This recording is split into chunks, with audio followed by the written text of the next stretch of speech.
Bonsoir à toutes, bonsoir à tous. Alors, cette soirée, c'est une soirée très spéciale. On va évidemment, comme tous les jours, discuter des films. Sauf que là, on va discuter d'abord des courts-métrages, de la seule séance de courts-métrages programmée dans cette session. Donc, déjà, ça, c'est une première particularité.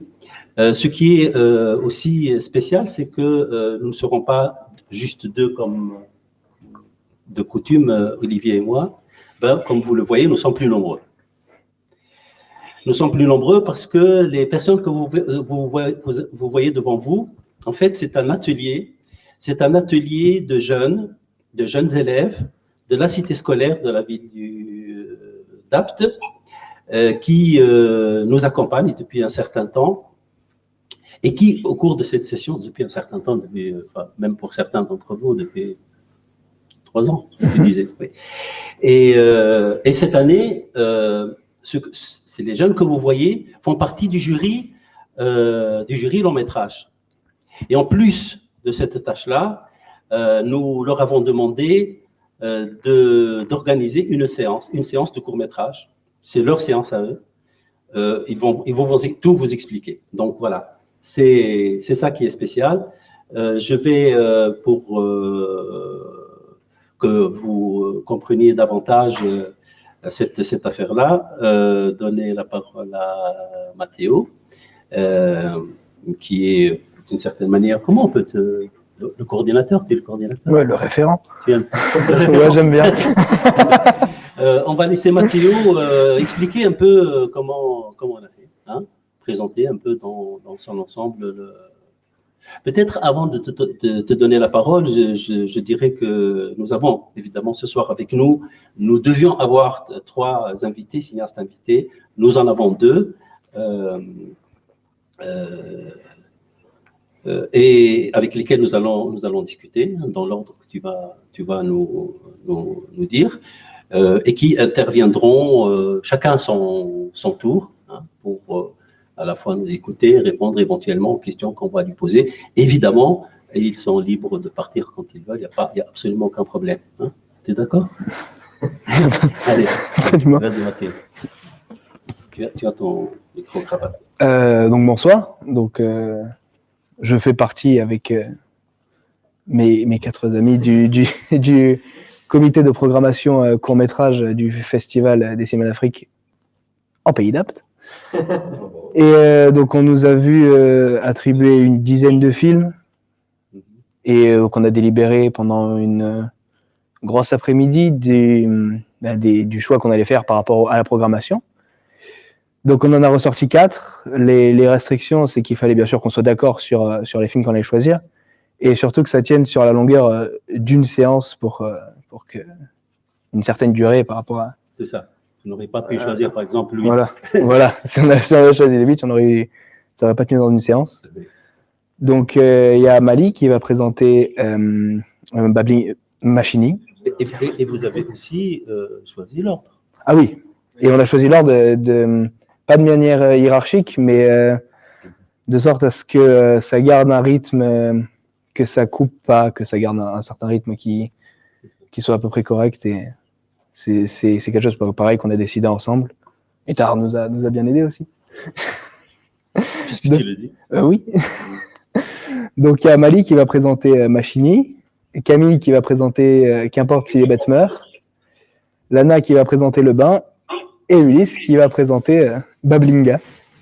Et donc oui, on aura les réalisateurs de Qu'importe si les bêtes meurent et de Bablinga, et auquel tout le monde peut poser des questions, même si ça serait vraiment bien si les questions étaient plutôt posées sur les films qu'on est en train d'aborder, histoire de ne pas couper une présentation sur un autre film pendant ce temps-là.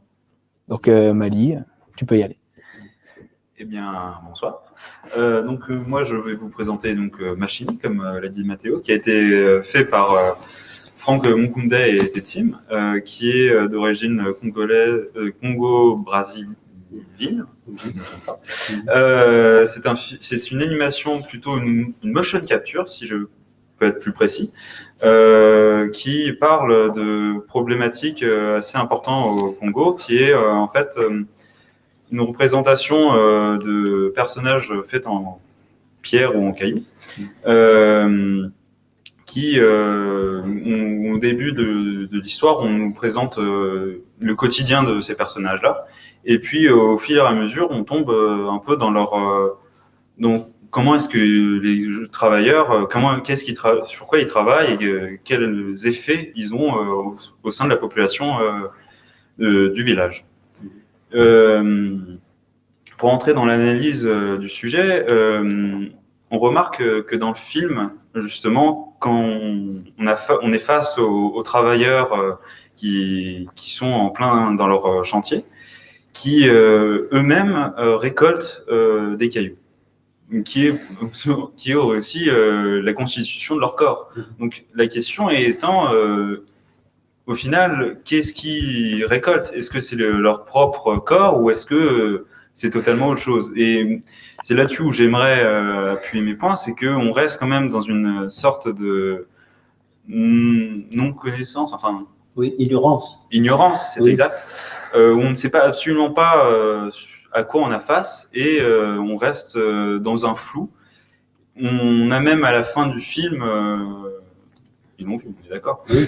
D'accord. Non, c'était pour être sûr. On a même à la fin du film, on est face à tous les personnages du village, tout le monde meurt d'une façon par les gaz produits par les usines. Et on est donc un moment confronté à voir tous les tas de pierres, tous les tas de cailloux qui se retrouvent dans le village et dans le reste des usines et tout ça, et qui est récolté par des pelleteuses, enfin des camions de benne et tout ça. Et donc, au final, est-ce que les personnages qui meurent, qui décèdent, il leur reste, est-ce qu'au final, ça ne serait pas une boucle qui est les travailleurs qui récoltent les déchets, enfin les cadavres de leurs propres confrères morts avant par les gaz, justement, des usines. Ouais. Il y a même Mali, au début du film, un commentaire qui explique un peu à propos du gisement au Congo, disant que c'est un gisement le plus important. Oui. Tu te souviens de ça? Je pense. Oui, c'est ça. Oui, exact. Il y a une contextualisation de où est-ce qu'on se trouve et pourquoi est-ce que les gens font leurs activités et quels sont les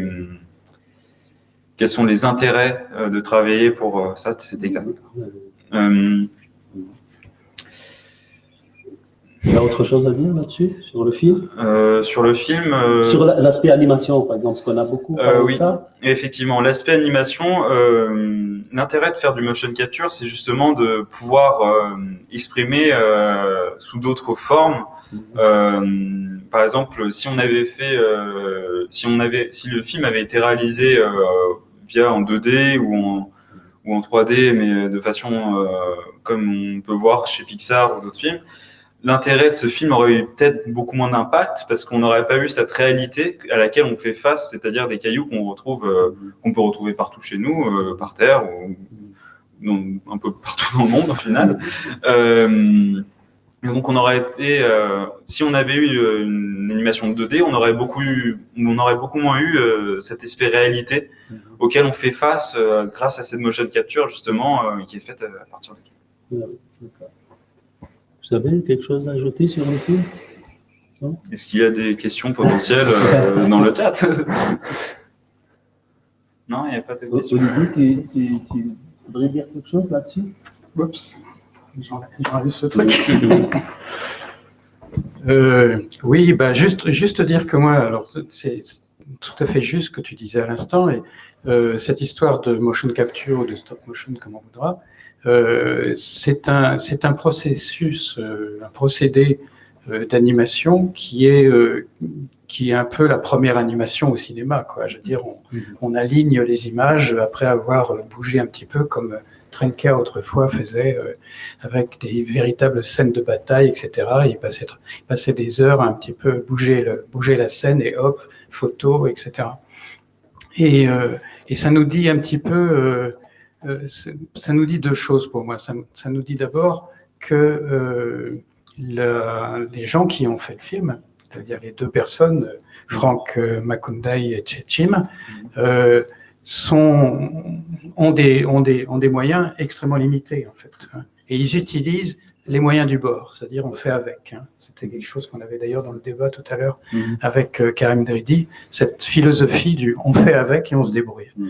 Et le choix de l'animation, il est intéressant parce que tout ce que tu disais un petit peu sur ce côté finalement terrible de ce qui est montré, c'est vraiment les damnés de la Terre. Et si ça avait été réaliste, ça, c'est-à-dire s'il n'y avait pas l'animation, ça aurait du mal à passer quelque part, parce que cette horreur-là, on la montre pas comme ça. Il faut trouver une distance au cinéma qui permette de l'assimiler et de mobiliser le spectateur, surtout plutôt que de le désespérer, quoi. Donc là, il y a cette distance qui est portée par l'animation, qui me paraît particulièrement forte, quoi. Parce que les deux gars là qui ont réalisé le film, c'est leur vécu. Alors c'est pas leur vécu de caillou, mais c'est leur vécu parce que Franck, il a grandi près d'une déchetterie de la Gécamine, qui était la grande industrie des métaux au Congo. Et puis Tchétchib, il a une famille qui vit dans le quartier rongé par les acides, quoi. Donc on est vraiment dans cette pollution terrible comme ça du travail. Ils savent de quoi ils parlent, quoi. Ils savent de quoi ils parlent et ils ont trouvé les moyens de l'exprimer et du coup ça porte, quoi. Violette, il y a une question déjà? Oui. Ouais. Nous avons une question de la part de Seb Nomade qui s'adresse à l'équipe de programmation. Oui. Il trouve que c'est assez rare d'avoir un film d'animation dans la programmation du festival et il se demande qu'est-ce qui a motivé ce choix. Est-ce le sujet ou bien la forme particulière? Alors, les deux choses, c'est-à-dire que justement, on a tout de suite remarqué que Machiné était une animation et donc que nous n'avions pas eu affaire à ça depuis l'année dernière où on a commencé on a commencé à faire les programmations des courts-métrages. Et aussi parce que le sujet était pertinemment intéressant et qu'il fallait qu'on mette un point sur ce film, ce court-métrage, parce qu'on trouvait qu'il était pertinent et que ses propos étaient justes. Oui, tu veux dire quelque chose? Je voulais juste dire que c'était, à mon sens, c'était très actuel parce que je pense que ça parle des minerais qu'on utilise pour fabriquer des batteries, donc tout ce qui est téléphone et en ce moment voiture électrique et tout, donc ça remet en question un peu ce mode de production, quoi. Voilà. Mais en tout cas, je me souviens des débats qu'on a eus, on a trouvé très étrange et paradoxal et intéressant qu'un sujet aussi dur, aussi grave, soit traité de cette manière-là, qui est a priori une manière ludique, quoi. Il y a quelque chose de très intéressant. Et comme tu le disais aussi, que les personnages, ils sont faits de la même matière que celle qu'ils travaillent, quoi. C'est ce que tu disais. Oui. On se demande si ce qu'ils font, ce qu'ils détruisent, c'est pas eux-mêmes. Oui. Ce qu'ils récoltent, oui, ce ne serait pas à leur propre, Ouais. enfin leur propre chair. C'est quand même, c'est une idée assez ingénieuse. Tout à fait. Oui. Et ce que tu disais par rapport aux matières premières, ça me semble essentiel parce qu'en fait c'est très juste parce que donc c'est le cobalt et le lithium Oui. qui font les batteries, etc. Et si ce film existe aujourd'hui, c'est pas seulement sur tout le processus comme ça de l'exploitation des hommes pour produire tout ça, mais c'est aussi parce qu'on entend cette voix qui est récurrente dans le film, et c'est la voix de pas n'importe qui, c'est la voix de Mobutu. Mobutu Sese Seko, c'est-à-dire le dictateur qui pendant 30 ans a régi le Zaïre et qui disait il faut faire des voitures électriques parce qu'il faut produire du lithium et du cobalt parce que nous on va être riches. Donc il y a une sorte d'inscription historique du film et dans une actualité qui est prégnante aujourd'hui parce que c'est effectivement le problème. On passe à la voiture électrique, mais on a besoin aujourd'hui encore pour faire des batteries de ces matières premières qui sont essentiellement produites dans ces pays. Très bien. Je pense qu'on peut après, si vous voulez revenir, mais on va suivre quand même l'ordre. En plus, il y a Sophia qui nous attend. On ne va pas la retenir notre mesure. Non, ne vous inquiétez pas. Oui. Non, mais bon, c'est libre. On peut, si jamais, on avait envie de revenir, on reviendra. Donc, tu vois, c'est qui le prochain? Le prochain, c'est Camille qui va nous présenter. Voilà. Vas-y. Donc, à toi, Camille. Eh bien, bonsoir. On va parler tous ensemble en fait du film marocain Qu'importe si les bêtes meurent de Sophia Alaoui qui d'ailleurs est présente avec nous en ce moment. Donc peut-être pour rappeler très rapidement le synopsis, donc nous sommes dans un milieu très rural, très austère et qui est vraiment ancré dans la tradition. Et finalement c'est un père qui envoie son fils berger chercher du grain en ville et il trouve la ville complètement déserté de tous ses habitants pour en fait une menace qui est assez inconnue, qui reste vague tout le temps dans le film, qui est une menace extraterrestre. Et tous les gens sont partis se réfugier dans la religion. Donc cette question religieuse, elle est vraiment omniprésente dans le film. Et elle pose des questions. Et c'est ces questionnements que j'ai. Et peut-être que Sophia Alaoui pourra m'éclairer.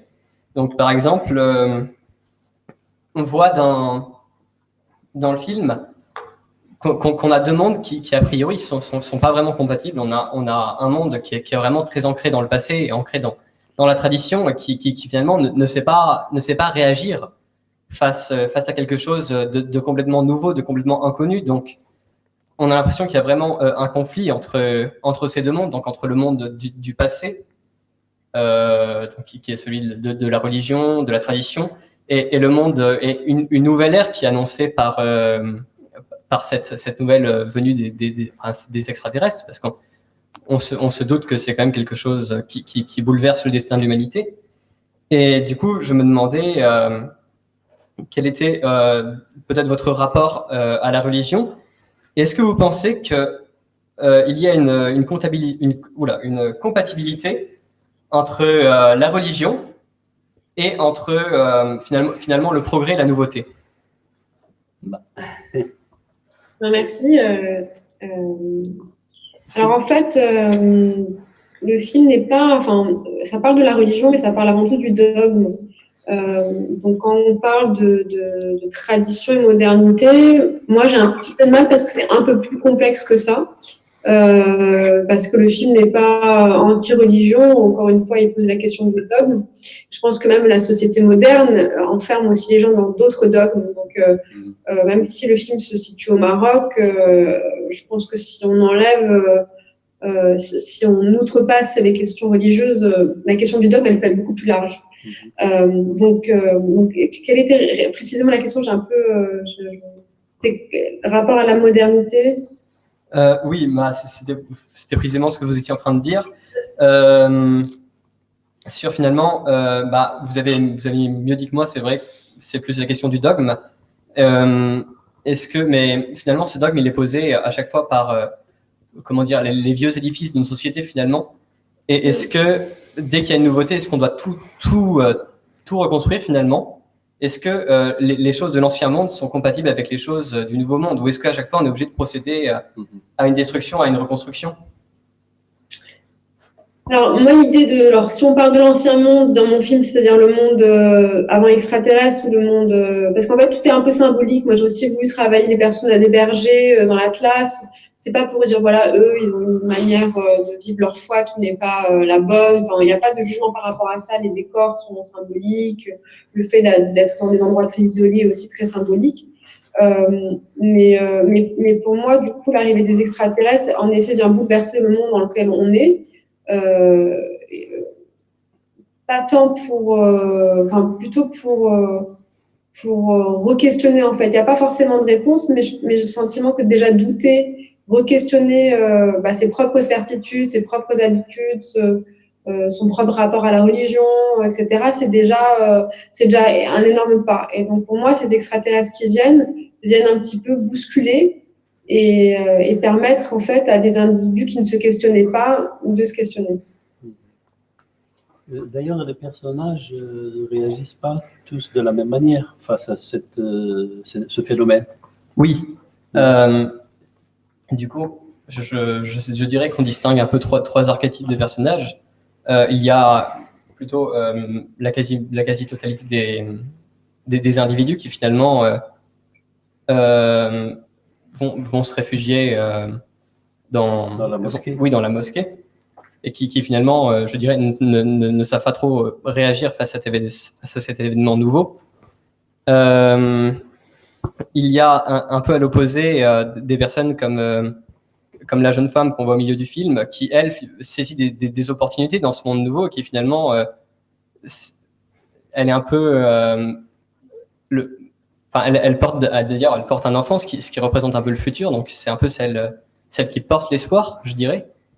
Et on a donc le Abdallah, le jeune berger, qui lui, j'ai l'impression, aussi un peu entre ces deux visions, même si il finira quand même par refuser de suivre la jeune femme.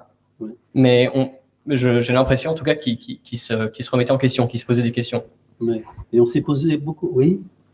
Et on s'est beaucoup, justement, Sophia a posé la question de cette jeune femme, quoi. Qui, elle est à moto. Hein? Oui, oui. Ouais. Et on s'est dit, mais enfin, elle est aussi un peu cachée, non? Enfin, on la voit pas tout de suite. Oui, c'est bon que Hein? enfin, Parce qu'au départ, il y a un vieux dans un café. Oui. Et après, elle apparaît et on se dit, comme tu le disais tout à l'heure, est-ce qu'elle n'incarnerait pas quelque chose qui serait, je ne sais pas, de l'ordre de la résistance, du futur,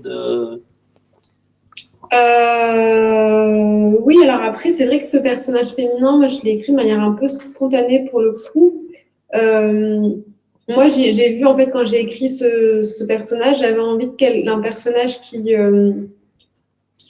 était un peu plus en avance que Adela, et puis qui n'était pas dans un stéréotype classique d'une femme, j'avais envie de montrer d'une femme voilà, téméraire qui avait envie de prendre en main son destin, mais qui finalement, elle,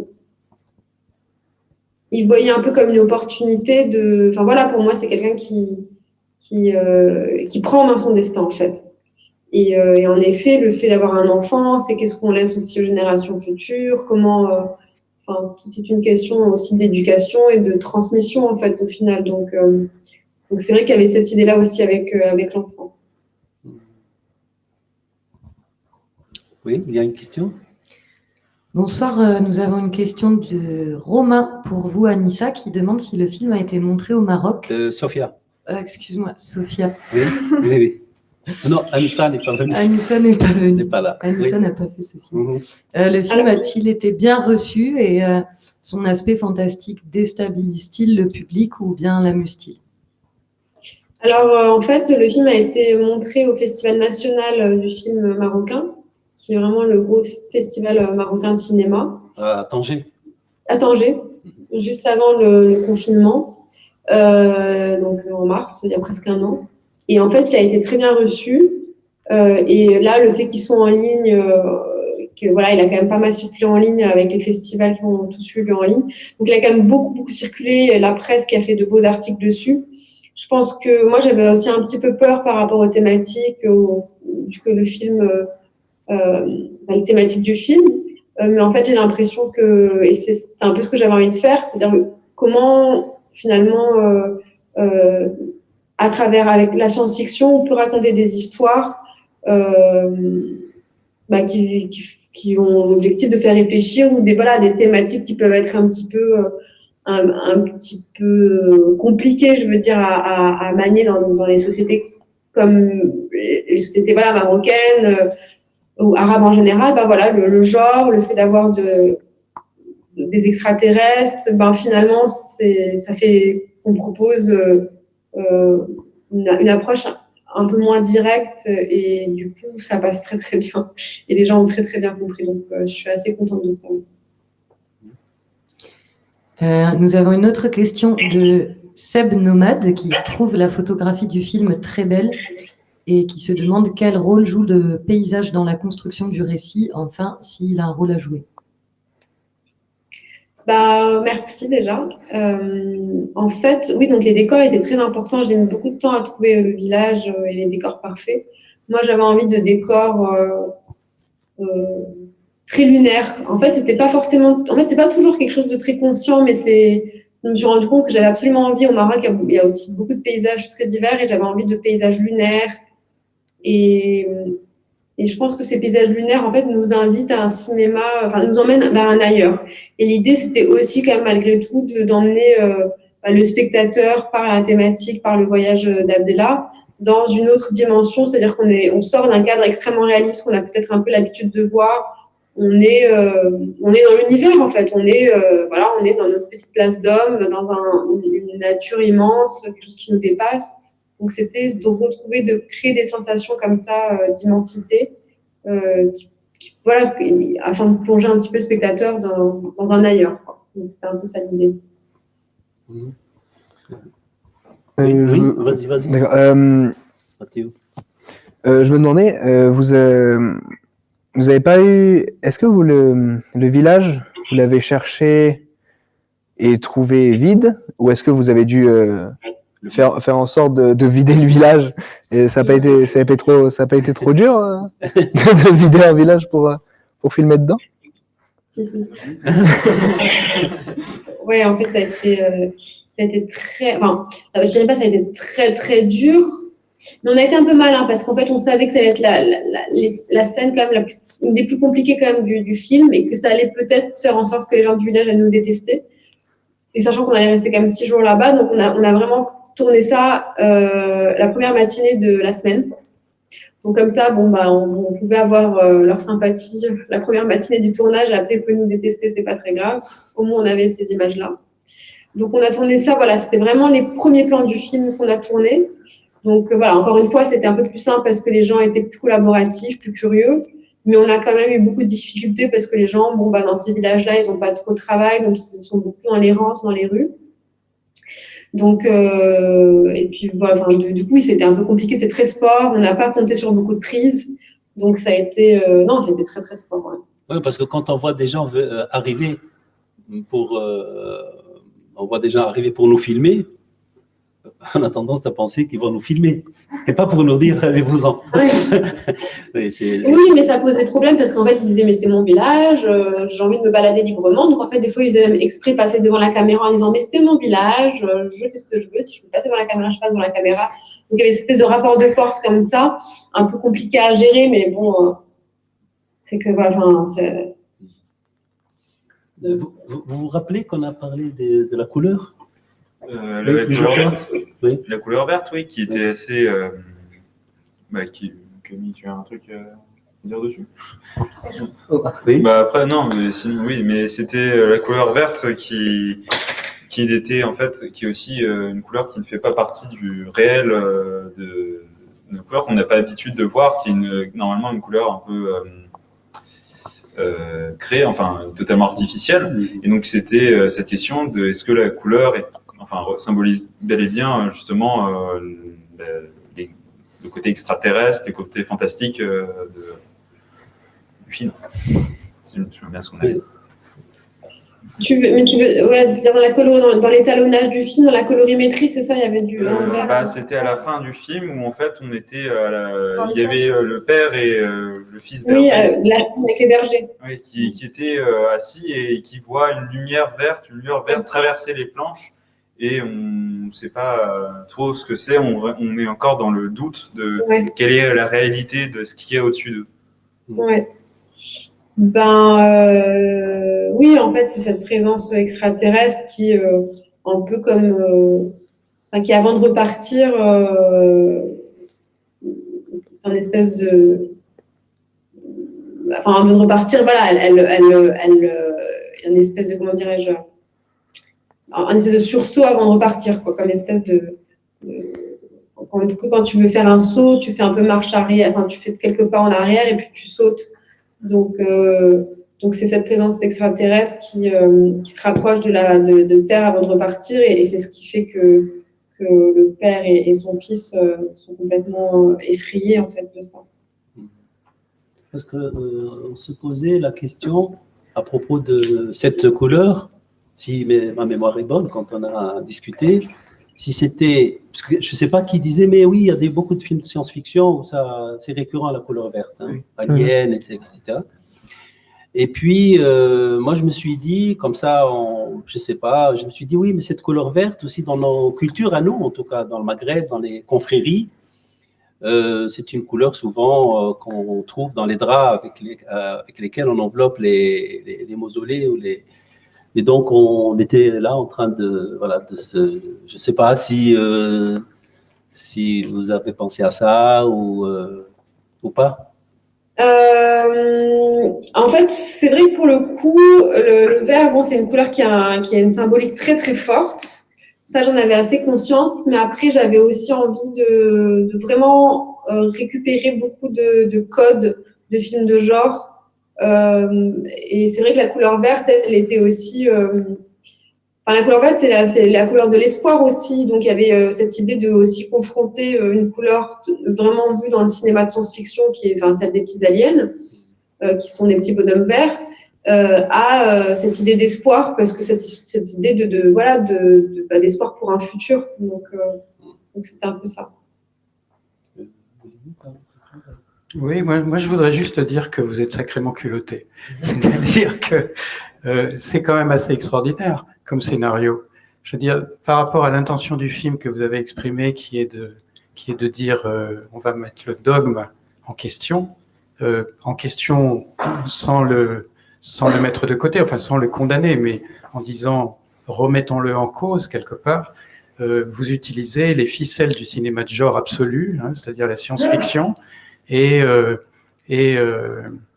vous y allez avec une efficacité étonnante. Alors c'est ce qu'on a entendu, c'est-à-dire ce que vous disiez quand vous disiez c'est dérangeant, la couleur verte, etc. Ça parle parce qu'on a vu des films de science-fiction, quoi. Et du coup on a les références correspondantes. Et donc je trouve, c'est pour ça que je dis vous êtes culotté dans le sens où c'est efficace et ça fonctionne, mais il faut le faire de faire un scénario comme ça, quoi. Et par rapport à ce qui a été dit tout à l'heure sur la question des paysages et tout. Moi, ce qui m'a frappé dans le film, c'est l'opposition entre ces plans larges, ces plans d'ensemble d'ailleurs, des paysages qui sont très beaux et qui ont cette dimension que porte la science-fiction, qui est quand même du domaine de la métaphysique, forcément, quoi. Je veux dire, science-fiction, c'est toujours la question de l'humanité va-t-elle survivre, etc., etc.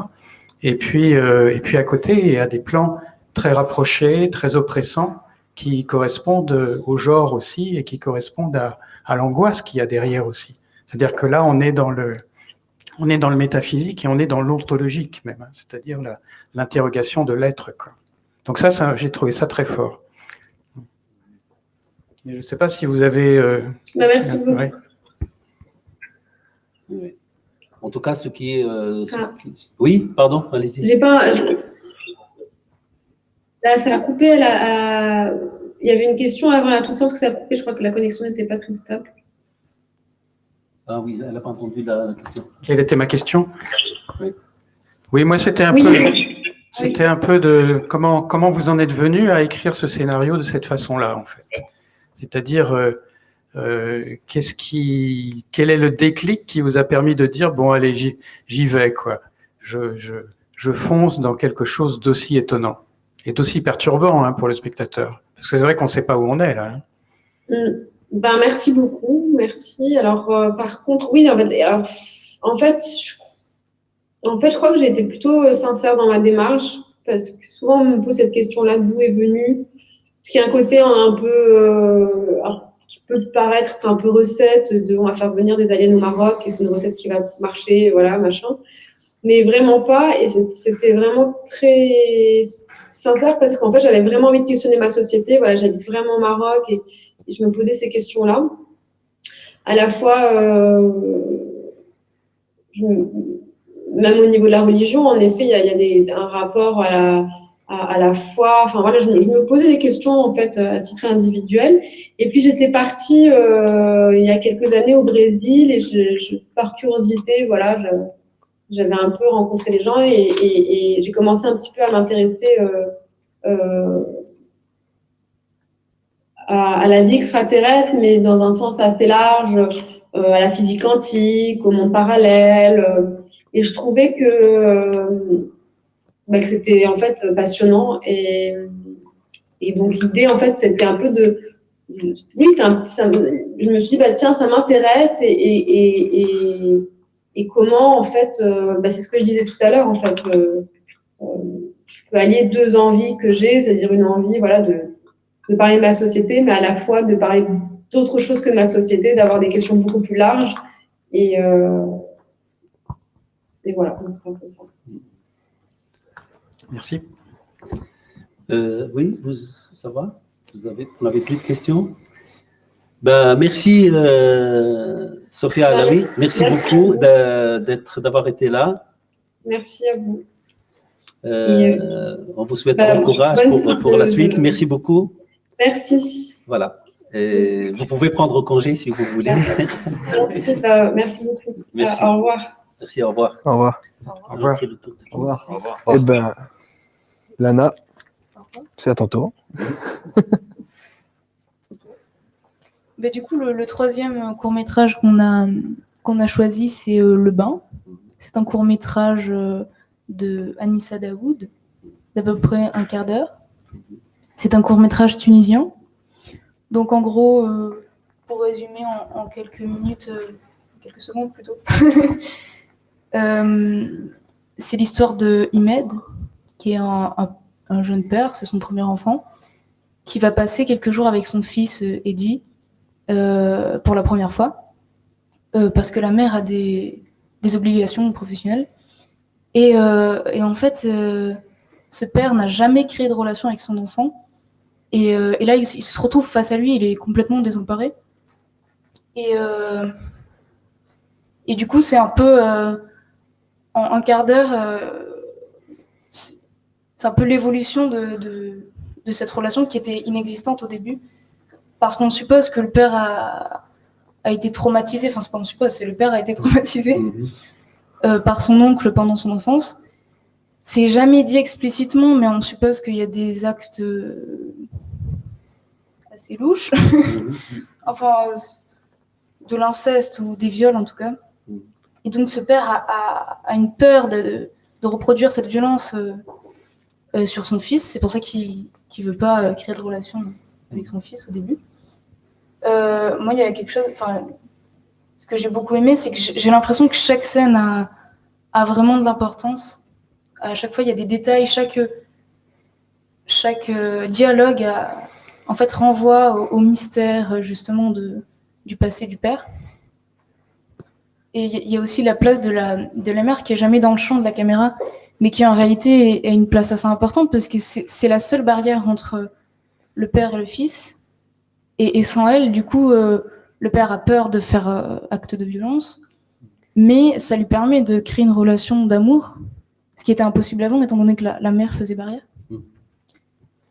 Et qu'est-ce que je peux dire? Oui, c'est vrai que c'est l'absence. Enfin, on a beaucoup parlé de l'absence qui est importante. Enfin, en général, c'est la présence d'un personnage qui est importante. Enfin, en général. Et là, il se trouve que justement, c'est parce que la mère est parti. elle est partie enfin, pour quelque temps. Et le problème se pose à ce moment-là. Hein. Ce qui explique un peu ce qu'on disait avec Anissa, savoir l'importance de la femme. Et on a l'impression que c'est elle, effectivement, comme tu dis, elle faisait comme, oui, peut-être un tampon, une espèce de barrière où elle empêchait quelque chose, quoi. Et pour peu qu'elle se soit éloignée, ben, il a paniqué d'emblée tout de suite. Ah, tu me laisses seule, etc. Alors que pourtant, elle avait préparé des habits avec des étiquettes. Oui. Donc, Oui, elle avait... il était préparé en réalité, mais il n'a pas pris conscience de l'enjeu du truc avant d'y être confronté. Oui, oui. Et du coup, tout le film, il est un peu désemparé parce qu'en même temps, parfois, il s'affaiblit, entre guillemets, je sais pas si on peut dire ça, mais et il est pris d'amour pour son fils, et puis parfois il se ressaisit, il dit non, je dois pas lui témoigner de l'amour, parce qu'il a peur de tomber dans cet amour incestueux, malsain en fait, qu'il a vécu. Oui, qu'on suppose. Oui, qu'on suppose, mais oui, c'est vrai, c'est quand même assez... c'est pas explicite, mais il y a quand même des scènes où on voit bien que... Lesquels par exemple, les souvenirs, c'est représenté très sombrement. Il marche dans une forêt, etc. Et puis on voit que ça fait écho, par exemple, dans ses souvenirs, on le voit lui petit, ayant du chocolat autour de la bouche, et on suppose que son oncle lui aussi le chocolat. Et au début du film, quand ils vont au bar, son enfant, donc Eddie, a du chocolat autour de la bouche, et c'est à ce moment-là que il devient froid, et il lui dit « Essuie-toi la bouche, t'es un homme ». Et du coup, on se rend compte après que c'est parce que ça lui fait penser à son propre passé, quoi. Oui. On s'étonne de le voir réagir comme ça. Oui. Et voilà. Il y avait d'autres... Et après, il y a beaucoup de petits indices, justement, sur ce mystère, un peu. Et il y a un truc qui est assez symbolique, c'est la bague de l'oncle, que parfois il voit apparaître sur son doigt, et c'est à ce moment-là que il est mort de trouille, en fait, parce qu'il se dit non, je veux pas devenir comme lui et tout. Donc, ça, c'est un peu un objet fantastique, j'ai envie de dire, parce qu'il apparaît et disparaît. C'est ça, oui. Moi, il faudrait qu'Anissa soit là, c'est dommage. Moi, je suis pas d'accord avec vous. C'est-à-dire que je crois pas qu'il a une crainte d'abuser de son propre enfant. C'est le spectateur qui a une crainte. Tout le film est fait pour que le spectateur ait un soupçon sur lui. On voit la caméra qui se rapproche au moment du bain dans la mer, la peau qui est filmée de près, etc. La bague qui est une chevalière, en fait. C'est très Hitchcockien, un élément comme ça qui fait mémoire et puis qui va symboliser une présence, etc. Ça l'obsède, il efface les photos, etc. Il a peur qu'on le soupçonne et le spectateur le soupçonne. C'est-à-dire que le film nous met dans la situation de celui qui va l'accuser, alors que lui, à un moment, il dit à sa femme « Tu crois me connaître, mais tu me connais pas. » Parce qu'elle lui dit « Je te connais, toi, je te connais. » À sa belle-sœur. Ou à sa belle-sœur, oui, exact. Et elle lui dit « Oui, je te connais, on te connaît, etc. Tu es incapable de t'occuper d'un enfant, patati patata. » Ça démarre comme une comédie. Hein. Il est là, au milieu de la rue en slip. Et donc, il y a une imbrication du spectateur dès le départ.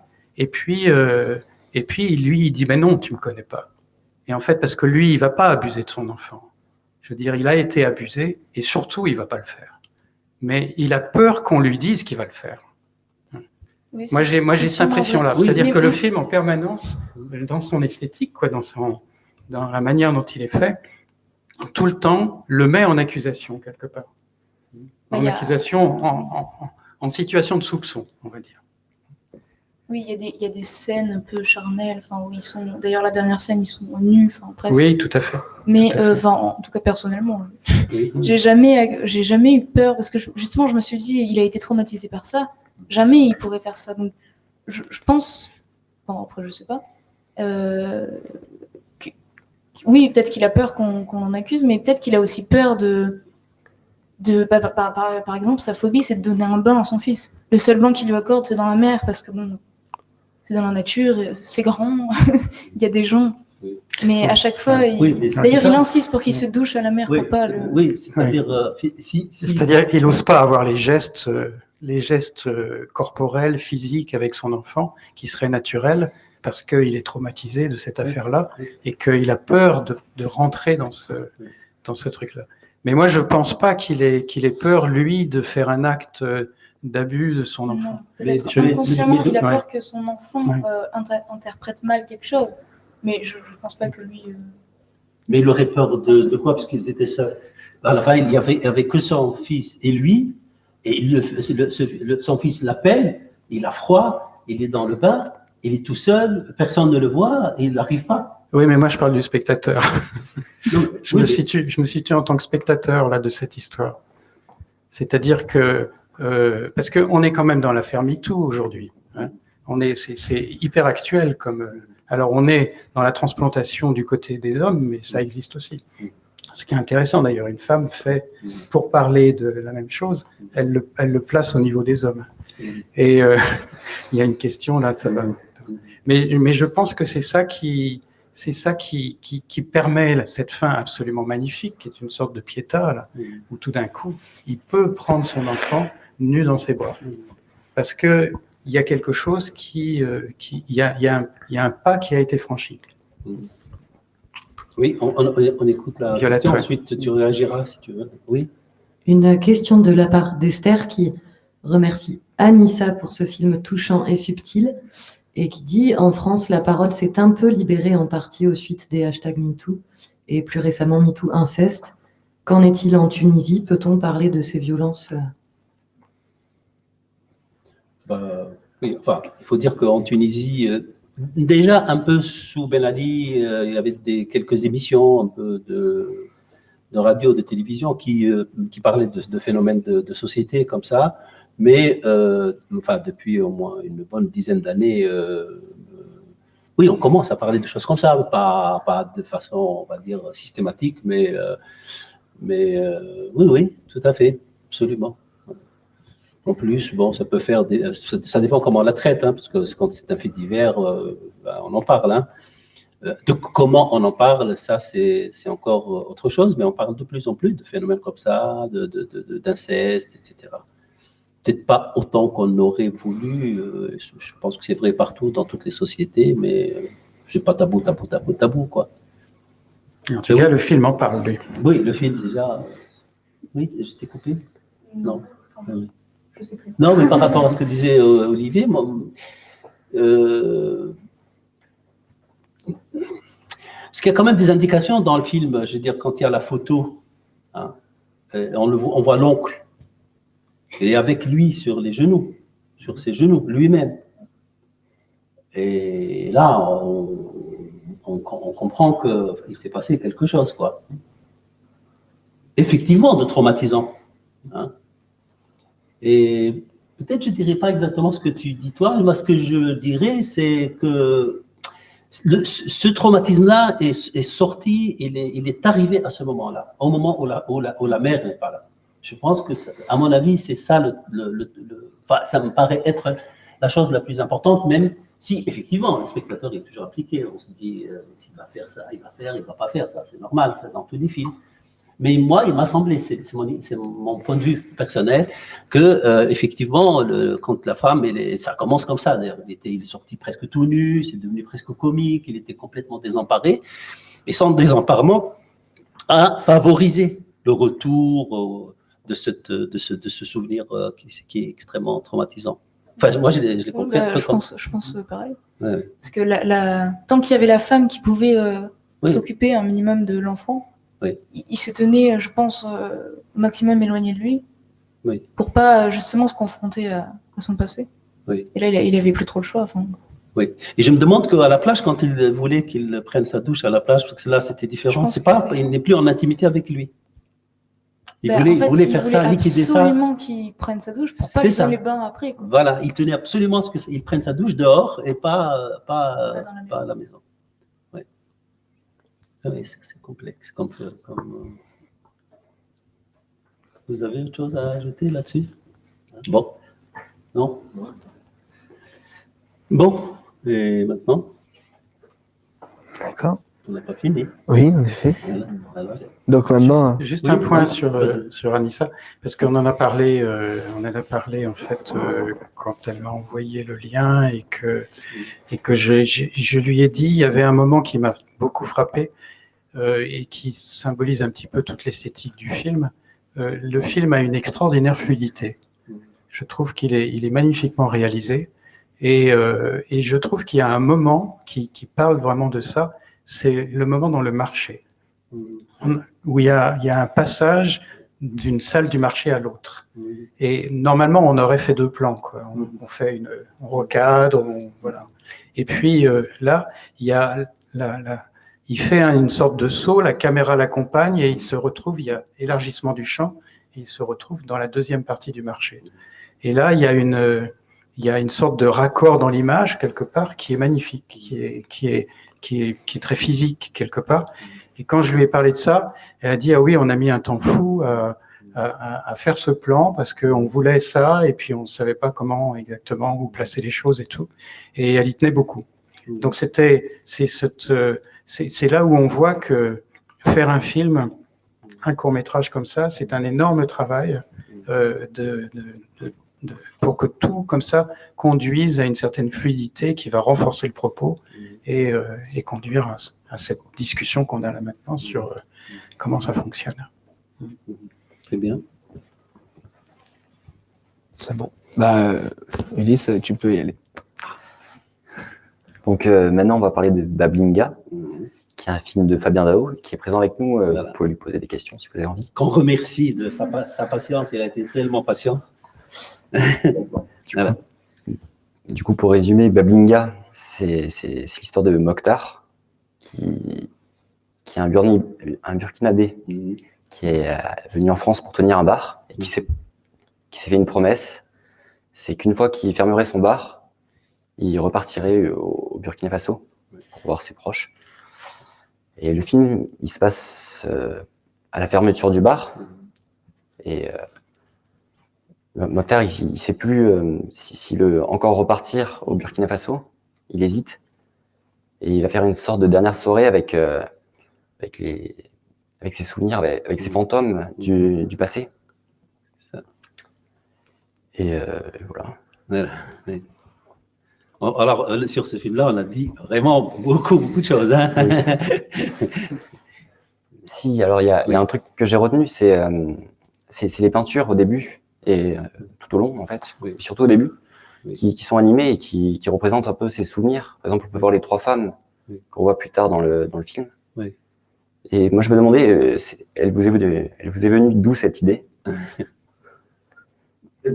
Bonsoir et merci pour l'invitation et bravo pour les échanges que vous avez parce que c'est très intéressant. Bravo aussi pour ton résumé parce que je l'aurais pas mieux résumé. En gros, oui, c'est très bien dit. L'idée du film, c'était de jouer avec le présent, le passé.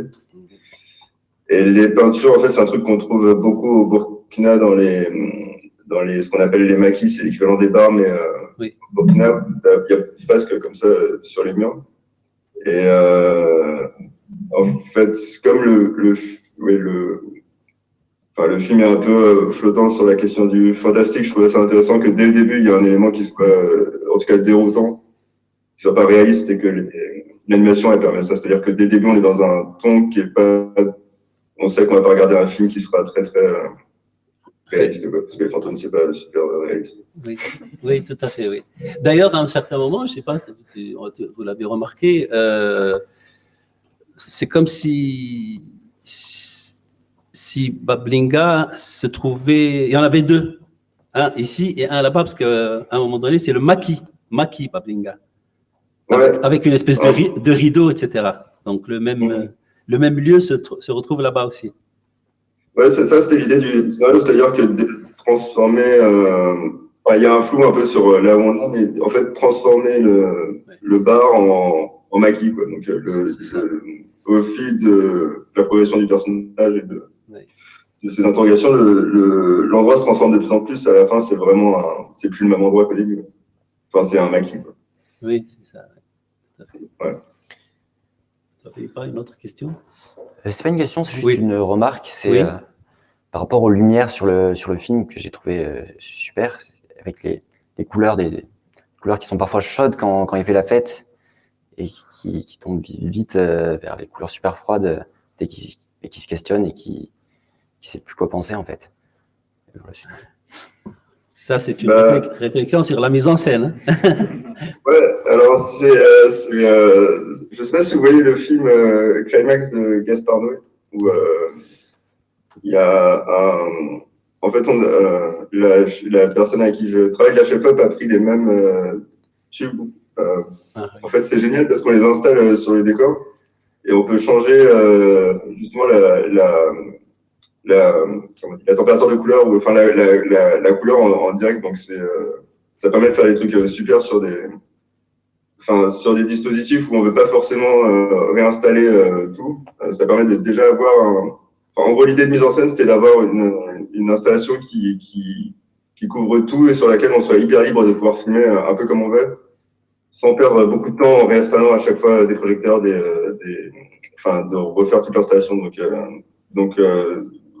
oui, ce que tu dis, c'était un truc qu'on avait pensé juste pour permettre de faire le film après et être libéré de ça, quoi, de pouvoir tourner de manière assez libre dans le décor, quoi. Voilà. Mais en tout cas, la première séquence de Climax est assez folle là-dessus parce que justement, il se permet de faire un plan séquence qui est gigantesque avec des changements de couleurs comme ça, donc c'est un truc qu'on avait trouvé fou, quoi. D'accord. Voilà. Oui.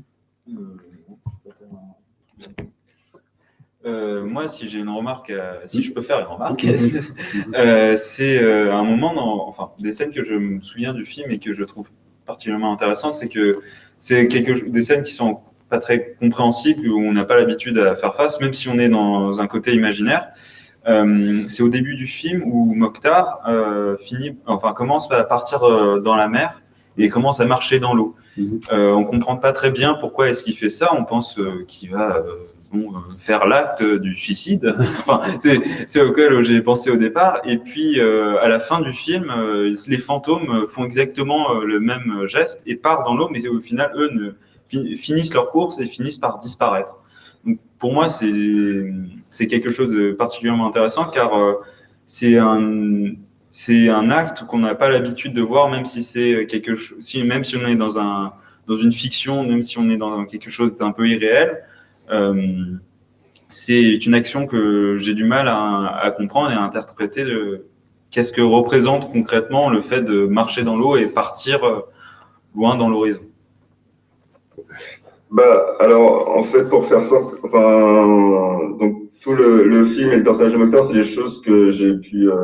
Je me suis beaucoup inspiré de la vie de mon père, qui avait, un peu comme le personnage qui a toujours dit qu'il rentrait au Burkina et qu'il l'a jamais fait. Et donc, effectivement, le premier plan du film, pour moi, c'est pas vraiment une tentative de suicide, mais un peu, quoi. C'est-à-dire, il fait un truc bizarre, tu vois.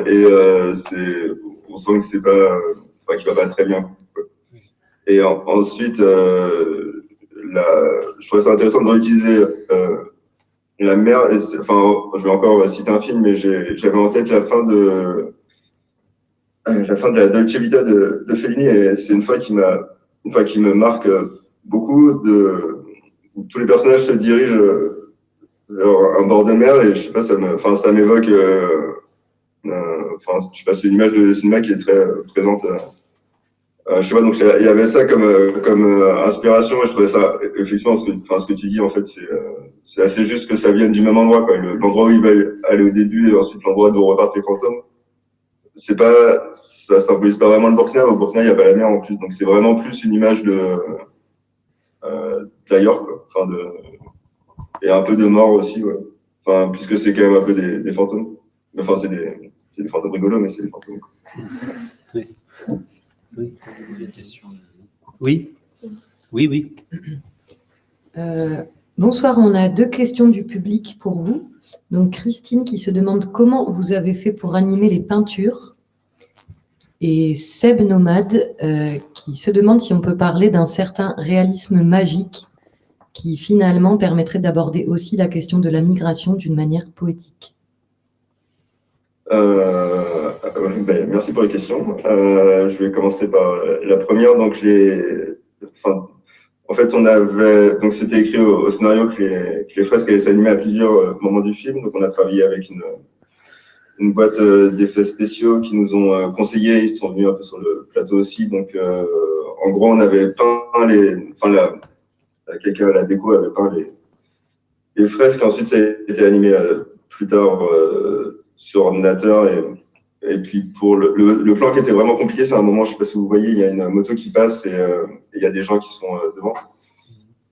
Et c'est marrant parce qu'on se dit pas du tout qu'il est compliqué comme ça, parce que, en fait, mais du coup, là, fallait faire là, on fait plusieurs prises pour, donc on fait du fond vert, ensuite on fait passer des gens devant, on rajoute de la fumée, on refilme juste la moto, et après, plus tard, donc en post-production, il y a l'animateur qui va faire avancer la moto, qui va incruster les différentes images. Je ne sais pas si c'est très clair la façon dont je le présente, mais en gros, ça se passe à peu près comme ça, quoi. Et ensuite, la deuxième question, effectivement, en tout cas, l'intention première du film, c'était de réussir à parler de. Pour moi, c'est vraiment un sentiment d'exil, la difficulté qu'ont les gens qui sont loin de chez eux à le vivre. Donc, évidemment, ça traite de questions quelque part, ça traite de questions de migration. Mais je voulais vraiment le faire de façon, d'essayer de trouver une poésie là-dedans et d'essayer justement de trouver un décalage à la fois dans le ton, avec des personnages qui sont quand même un peu rigolos, qui font des blagues et tout, et aussi avec le ton un peu fantastique. Donc, effectivement, je pense que en tout cas, c'était l'intention. Après, ça plaît ou ça plaît pas, mais l'intention, c'était effectivement de parler d'exil et de migration de manière un peu légère et poétique. Oui, parce qu'on a l'impression, parce qu'il y a une confusion, en tout cas. Bon, il est en train de boire, hein, il est de boire de l'alcool fort, etc. Et on a l'impression qu'il y a comme une confusion dans le temps et dans l'espace. C'est-à-dire, on ne sait pas toujours d'où il part pour aller où. Comme si le point de départ était le point d'arrivée. Enfin, on se perd là-dedans. Et je me demande... Oui. Pardon. Oui. Je ne sais pas si vous avez fini ou pas. Ouais. En fait, l'idée principale de la façon dont le film fonctionne, c'est que le fait là de partir et de reposer la question de départ, et ça reconvoque chez lui le moment où il a quitté le Burkina, en fait, beaucoup plus jeune. Donc du coup, il y a quelque chose qui se répète, en fait, et ces gens, en fait, qui viennent refaire sa fête. Dans ma tête, c'est un peu comme ils refont la fête qu'ils avaient fait pour son départ des années plus tôt, quoi. Donc, en fait, il y a quelque chose qui se répète et voilà. mais pas de la même manière, puisque c'est des fantômes. Mais... Oui. Voilà, et ça en dit long sur l'immigration. C'est-à-dire, on ne part pas d'un point A vers un point B. C'est comme si on tournait en rond, quoi. Parce que et parfois on se dit que le point de départ c'est le point d'arrivée aussi. Ça nous a beaucoup. C'est un peu ce que vous disiez tous, mais oui, parce qu'il y a quand même la dernière scène, elle fait écho inversé à la première, puisque effectivement au début c'est lui qui rentre dans l'eau, les autres il essaie de l'empêcher. Et à la fin, c'est les autres qui rentrent dans l'eau. Lui, il reste en retrait. Bon, c'est vrai que les costumes ne sont pas les mêmes. Hein. On voit bien, il y a une différence entre sa manière de s'habiller aujourd'hui, avec son béret, etc., et sa manière de s'habiller, comme dans les années, je veux dire, peut-être 60 ou 70. Ou 70, oui. Mais ça, oui, c'était vraiment l'idée. Après, ce qui était intéressant aussi quand on a fait les castings, on a rencontré beaucoup de de gens qui nous ont parlé donc qui étaient pas forcément, soit burkinabés, soit ivoiriens, mais qui nous ont parlé de leur ressenti sur le scénario, qui s'y retrouvaient d'une manière ou d'une autre dans l'espèce de folie sacrée, effectivement, de plus savoir exactement à quel territoire on appartient c'était ça c'était vraiment ça qui m'intéresse, le truc de la confusion que ça crée, et effectivement de la folie que ça crée, ouais, en fait. Oui. Oui, tu voulais dire, oui, vas-y. Moi, c'est juste une question par rapport au costume. Du coup, vous dites c'est à peu près les années 70. Pourquoi avoir choisi ces costumes? Est-ce que c'est votre père est arrivé dans les années 70 ou c'est par rapport à ça, ou c'est juste parce que c'est joli? Je sais pas. C'est un peu des deux. Non, en fait, ça a été conditionné par la musique, c'est-à-dire que toute la musique qu'on entend dans le film, c'est des inspirations de musique des années 70, et c'est des musiques qu'écoutait mon père. Après, j'ai réécouté, donc j'ai les vinyles chez moi. Donc en fait, c'est venu. Mon père, il est arrivé un peu plus tard. Si j'avais voulu faire un truc vraiment réaliste, c'était dans les années 80, mais en fait, l'idée des années 70, c'était plus l'univers musical que j'associais à ça. Donc c'est comme ça que j'ai travaillé, quoi. Et la musique était déjà les morceaux qu'on avait utilisés, pas tous, mais une grande partie était déjà écrite au scénario, quoi. Parce que l'univers donc c'est venu de là plus. Et après en regardant aussi des concerts de cette époque-là, juste, je me suis dit que les costumes ils étaient assez rigolos, quoi. C'est quand même, c'est marrant, quoi, la façon dont ça vit dans les années 70. Ça permet aussi de marquer directement une différence avec. Il faut peut-être rappeler que votre père était aussi cinéaste. Ouais. C'est ça. Ouais, exactement. Il a fait les courts-métrages dans les années 80-90. Oui, des questions? Oui, plusieurs réactions de la part du public. Donc, Nat, qui a trouvé beaucoup de grâce au personnage de Mokhtar. Ce film m'a fait l'effet d'un rêve. Bravo, bravo aussi aux jurys jeunes et aux choix qu'ils ont fait. Une très belle sélection, franchement. On peut continuer avec le commentaire de Simone, qui, je pense, s'adresse à tout le monde, les lycéens et les réalisateurs. Un grand bravo pour ces 4 magnifiques films, votre sensibilité et votre courage d'animer un débat en direct. C'est très touchant, vous nous faites du bien. Merci. Et pour finir par 3 questions plutôt techniques sur le tournage du film. Où a été tourné le film? Comment s'est passé le tournage? Combien étiez-vous? Moi, j'ajouterais une question sur la température de l'eau. Parce qu'on voit que c'est tourné en hiver et ouais. Est-ce qu'il y a une rébellion sur le tournage? Ouais.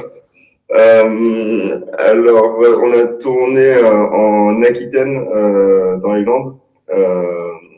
Alors ça, c'est en fait le vrai truc du scénario, c'était qu'il fallait qu'il y ait la mer, en fait, enfin qu'il y ait un bord de mer. Donc après, c'est un peu le jeu derrière donc quand on écrit un scénario, après on le présente à des commissions de région. Et donc on a eu la chance d'avoir la région Aquitaine. Ensuite, donc j'ai fait du repérage sur place avec l'assistant réalisateur, et on a trouvé, les régions aident vachement aussi à nous donner des listes de décors, et on a trouvé c'est un poste de secours qui est en activité normalement, et quand c'est plus la saison, en fait, il y a plus, c'est des territoires où il y a beaucoup de surf ou de gens qui viennent l'été, mais en hiver il y a personne, donc en fait on a pu complètement la déco la recustomiser, quoi, en fait. Ouais. Et à la base c'est un poste de secours, le bar, et la plage, en fait, c'est incroyable parce que là-bas t'as les plages qui sont vraiment qui sont gigantesques, voilà. Et l'eau était assez froide, mais on avait des combinaisons de planches pour les comédiens qui sont allés dedans. Les figurants ont été hyper forts pour se sacrifier aussi et avancer parce qu'il y en a certains qui vont quand même assez loin pour qu'on ait justement un truc de distance et de perspective. Donc mille bravo et remerciements à eux.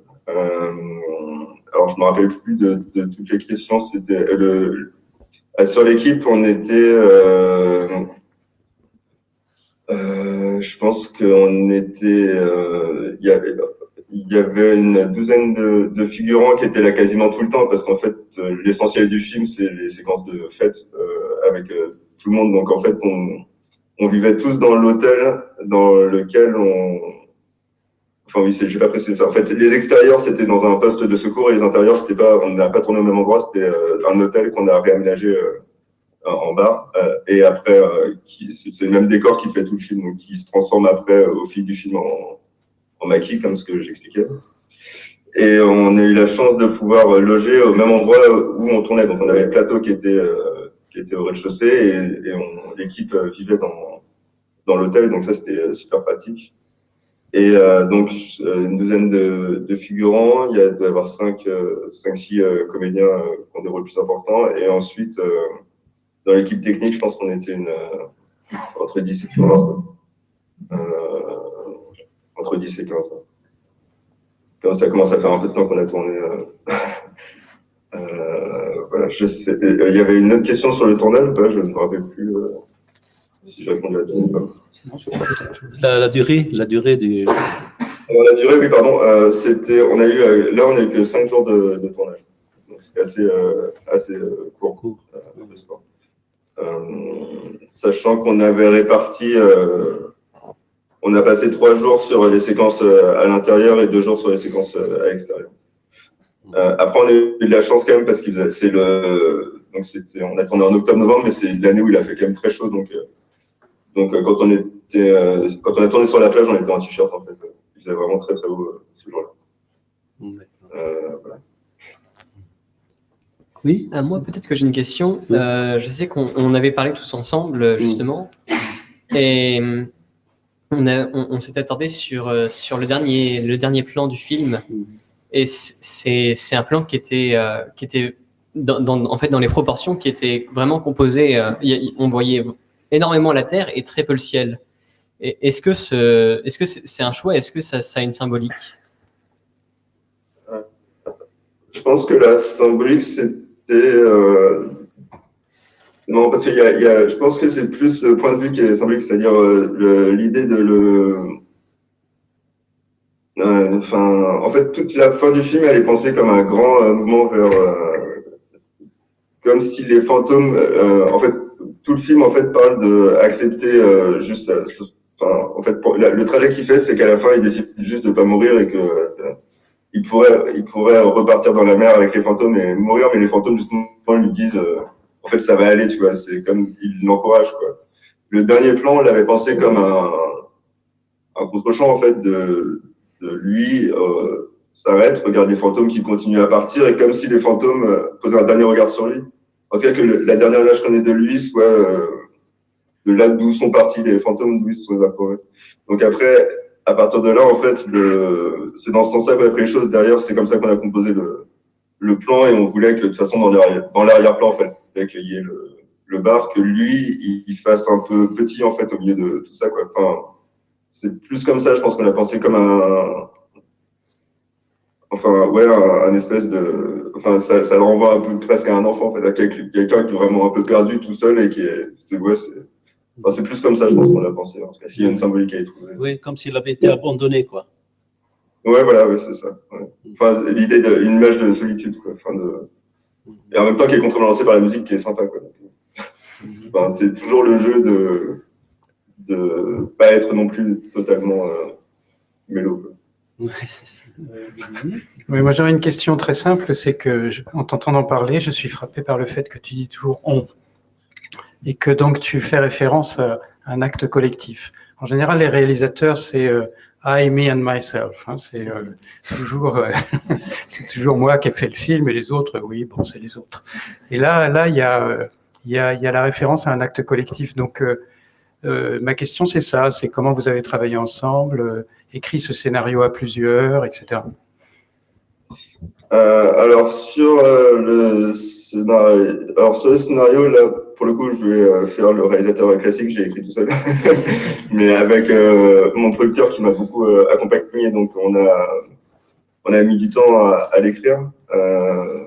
Aussi, paradoxalement, parce que le film est court, donc parfois plus c'est court et plus c'est dur de trouver une narration qui tienne. Enfin, donc on a passé du temps avec mon producteur là-dessus. Ensuite, c'est effectivement, si je dis 11, c'est que après, j'ai eu la chance, avant aussi, dans mes précédents courts-métrages, de travailler avec des gens avec qui on continuera à travailler encore. Donc la fille qui fait l'image du film,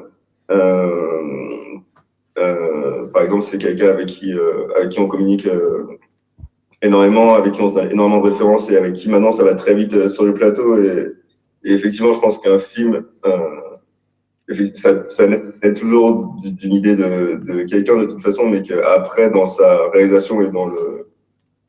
Enfin, il n'existerait pas sans le comédien principal, il n'existerait pas sans les figurants, il n'existerait pas sans l'équipe technique. Et donc, c'est forcément un acte collectif. En tout cas, c'est comme ça que je le vois. Après, derrière, oui, il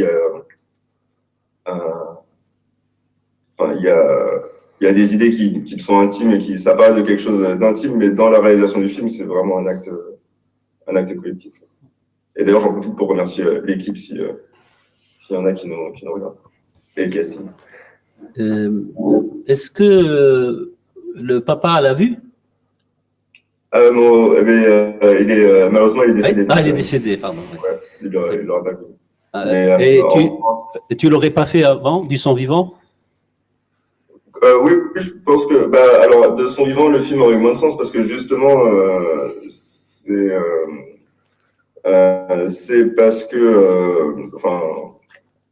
que le film est né du fait qu'il n'ait pas pu retourner au Burkina avant de mourir. Donc c'est là où l'idée du film, ça vient de là, quoi. Donc après, j'ai pu déjà, je l'ai montré juste à ma sœur ou à des gens de ma famille qui ont été,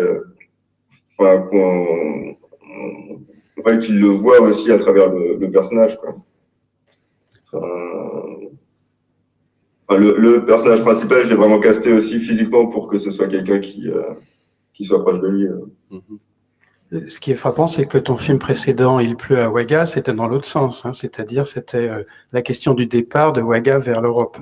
Donc on est toujours un petit peu dans cette question-là quand même, quoi. Il y a un peu une obsession là.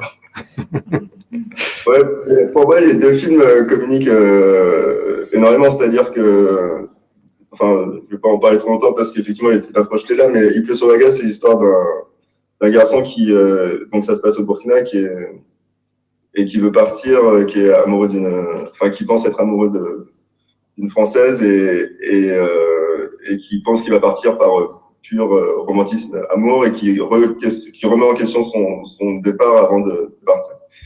Et pour moi, ce film-là, c'est quasiment là, c'est l'histoire de ce personnage qui était plein de volonté, qui voyait vraiment sa migration comme un acte romantique. Et comme si je le prenais des années plus tard, voir ce qu'il était devenu, en fait. Et le personnage le fantôme qui s'appelle Leïla, qui est, on imagine, un amour de jeunesse. Leïla, c'est aussi le nom dans Il pleut sur Ouaga de la fille que rencontre le héros. Il y a vraiment une résonance entre les deux. Hein.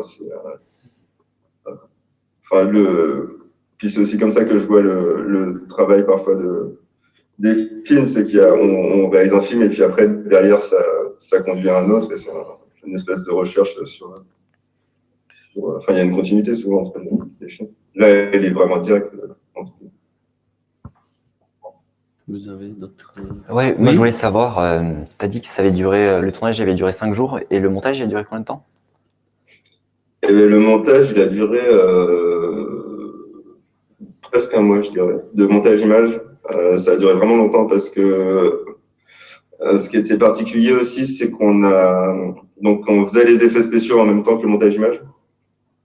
Et il y a des effets spéciaux qu'on a rajoutés donc les effets spéciaux, c'est l'animation des fresques, en fait. Quand je dis les effets spéciaux, et il y a des choses qu'on a réécrit pendant le montage, beaucoup, finalement. C'est-à-dire tout le début, les voix off et tout, c'est des choses qu'on a réécrit après en montage parce qu'il nous manquait